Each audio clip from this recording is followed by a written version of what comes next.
Over the past 2 years, vitamin D has gotten a lot of airtime, but what about vitamin A, specifically as it relates to immunology and immune health, and how to change your body's immune system response to tolerate various environmental antigens, allergies, and to protect yourself should you get exposed to a pathogen like a virus or a bacteria?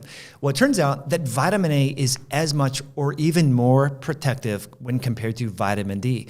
Going back to the 1900s, researchers and doctors have been utilizing vitamin A for children suffering from measles outbreaks and measles infections because vitamin A helps to influence the interferons like interferon gamma and the release and the maintenance of various immune cells. So we're going to talk a little bit more about retinoic acid, retinol, and vitamin A. It's really exciting.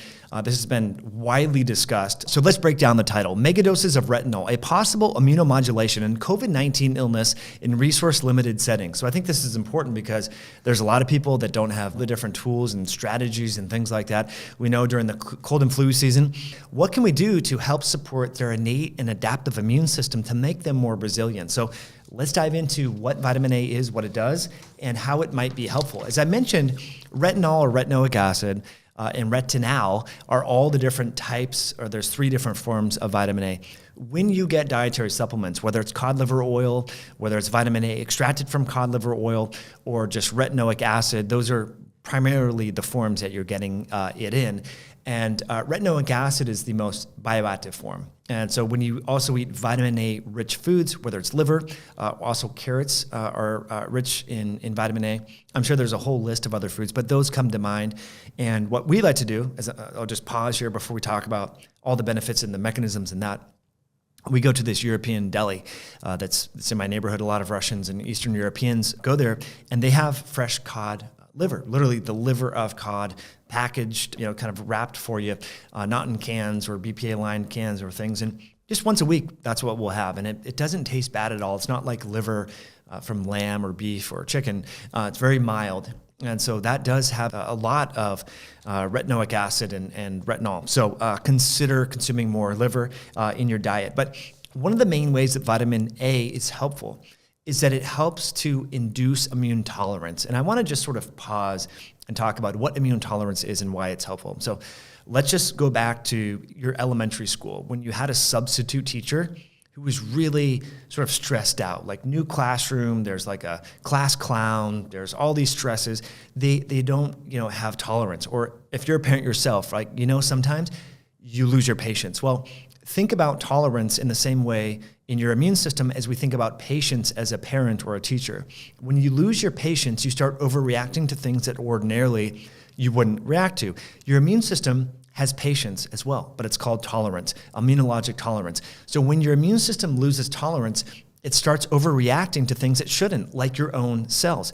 Autoimmune thyroid disease is an overreactive or loss of tolerance that is destroying the thyroid gland. If we think about rheumatoid arthritis, multiple sclerosis, lupus, scleroderma, every autoimmune disease, irritable bowel syndrome, Crohn's, colitis, they are characterized by loss of tolerance. The immune system is overreacting to tissues that it shouldn't. So how can we restore tolerance so that your immune system doesn't perceive your own self-tissues as being problematic?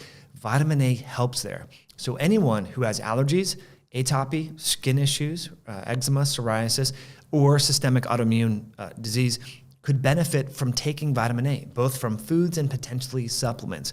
So I think that's one of the main mechanisms here as sort of chronic use of low doses of vitamin A, 5,000 IUs a day up to 10,000. Now, in acute situations where you think you might have contracted an illness or a pathogen or been exposed and you want to ramp up interferon activity, interferon gamma, you can do short-term, what's known as supraphysiologic levels of retinoic acid or retinol. So that might look like, I know this sounds like a lot, and again, for the YouTube oligarchs here, we're not diagnosing, treating, curing, or preventing, or giving medical advice here. This is just actually what scientists talked about in this article. And pregnant women, please do not take supraphysiologic levels of vitamin A. It can be teratogenic, so we want to consider that. But around 100,000 to 200,000 IUs for several days acutely if there is concern over a pathogen infection. Various studies over the years have looked at this. Again, going back to 1919 was one of the first studies on that. Now, Before we continue on, friends, I just want to pause and thank you for being here. It's Mike Mutzel. If you're enjoying this content, please share this with a friend or family member. Hit that like button and leave us a comment. That goes a long way. We're going to continue on here and talk about retinoic acid and retinol and vitamin A and why I think it should be something that should be on your radar. I'll put links to resources below. But let's focus here on figure 1. What you're seeing here is retinoic acid. Also, that's the most bioactive compound in vitamin A.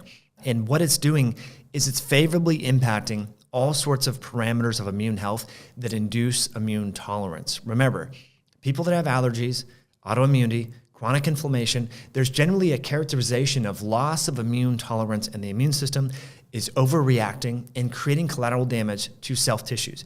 And retinoic acid helps to quell that. Partly how it does this is by increasing the activity of the T regulatory cells. We've talked a lot about this before, but just as a quick recap, you have various immunologic cells, particularly in your T lymphocyte repertoire.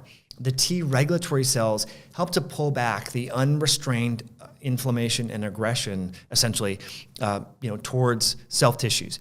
So, who might have a dearth or a lack of healthy T regulatory cells? People that are overweight, people that are obese, people that have increased level of visceral adiposity, because it turns out that leptin is one of these hormones that's released from fat tissue that suppresses the functional activity of the T regulatory cells. And so you can get this loss of immune tolerance by having a metabolic disease. We've talked a lot before about immunometabolism. So you can see here, if you have a metabolic disorder where you have obesity, you have insulin resistance, you have all of this, then you can manifest immunologic disease like allergies, autoimmunity, cancer, increased susceptibility to severe infections because you have this metabolic disease, because the hormone leptin is both involved in metabolism and immunologic regulation. So what's the solution? Well, of course, you got to work on exercise, fasting, compressing your feeding window, eating real food. But on a micronutrient perspective, you could benefit from things like vitamin D and vitamin A, because they both help to induce immune tolerance by priming the T regulatory cells, by helping this critical cell type so that when your thyroid is getting destroyed by your own immune system, those T reg cells can say, hey, time out. Why are you destroying the thyroid? This is friendly fire. This is our own gland.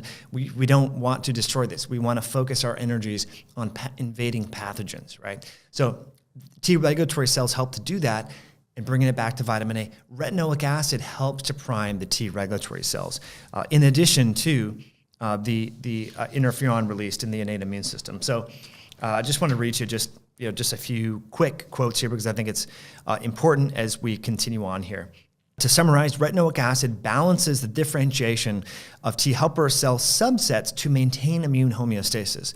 That's a more eloquent way of talking about what I just mentioned here, with pivoting the pendulum more towards immune balance with the T regulatory cells. And let's finish off with mucosal immunity. This is really important, especially now during sort of the endemic phase of this pandemic. Mucosal immunity hasn't really been focused on because we didn't have a tool to support mucosal immunity. And what is this mucosal immunity? It's the immunoglobulin antibodies and T cells that are in the mucous membranes of the nose, of the lungs, of the saliva, and of the gastrointestinal tract.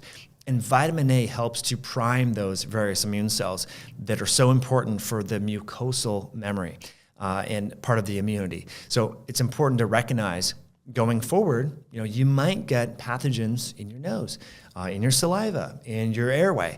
And it's that immune system, the mucosal immune system, that is so important for providing that front line of defense should you get exposed to sort of, help to quell or prevent that pathogen from materializing into something systemically problematic. And your mucosal immune system is highly influenced by these fat-soluble immunologic supporting micronutrients, vitamin A and vitamin D. So in closing, if you take vitamin D, a lot of you do, a lot of you are so excited. I've seen your comments. My levels are at 60. My levels are at 90. I take 10,000 IUs a day. I've seen 1,000,001 comments. Everyone is so excited.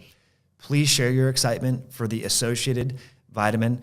That's retinol, vitamin A. It's very important for immune health. In fact, the retinoic acid receptor is very close to the vitamin D receptor, and the genes and the co-activating, there's all these complex molecular biologic signaling pathways, they are shared, they are related, and we should be considering both. So support your retinol, support your retinoic acid from a dietary standpoint, and you might want to consider it, acute supraphysiologic levels if you're not a pregnant woman, if you get exposed to a pathogen, or you want to see what it might do for your allergies. I have friends now, as we get closer to spring, they're starting to get more allergies. This could be something to consider, because again, it helps to prime those T regulatory cells. So friends, hopefully you enjoyed this video. I will link this article. It was free on the internet. You can check it out and put vitamin A on your radar. Start to do more research into vitamin A rich foods and incorporate those into your diet and see what they might do for your life and your health. As always, I appreciate you subscribing. Thank you for sharing this video, and we will catch you on a future one down the road. Bye now.